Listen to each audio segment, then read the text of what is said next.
चाहे आप किसी भी काम में हो, किसी भी जॉब में हो, किसी भी व्यापार में हो, किसी भी संबंध में हो, किसी भी क्रिया में हो, संतुष्टि का अनुभव प्रेम से होता है।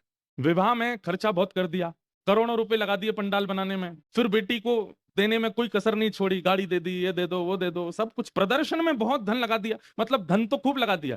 दक्षिण भारत से ब्राह्मण बुलाए फेरे करवाने वाले, बड़े बड़े ज्योतिषियों से मुहूर्त निकलवाया, कौन सा मुहूर्त साल का सबसे अच्छा, उसमें ब्याह करेंगे बेटी का।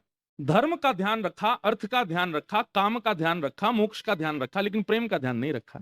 आपने चाहे जितने शुभ मुहूर्त में ब्याह किया हो, चाहे आपने जितना धन लगा करके किया हो, लेकिन प्रेम प्रधान जब आपकी क्रिया नहीं होती है तो वह विवाह संतुष्ट पूर्ण नहीं होता, उसमें संतुष्टि का अनुभव नहीं होता।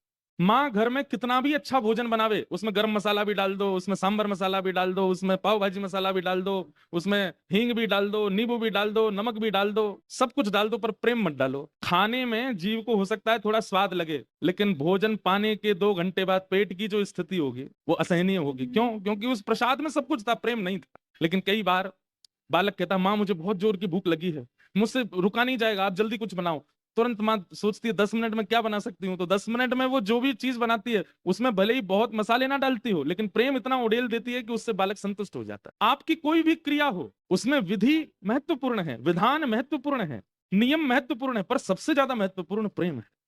अगर प्रेम नहीं है तो आपके द्वारा किया गया वो क्रम संतुष्ट नहीं कर पाएगा। इसलिए भैया श्रीमद् भागवत जी ज्ञान युक्त हैं, वैराग्य युक्त हैं, भक्ति युक्त हैं, त्याग युक्त हैं, लेकिन इन सब ने प्रेम का चोला पहना हुआ है। प्रेम युक्त ज्ञान है, प्रेम युक्त भक्ति है, प्रेम युक्त त्याग है।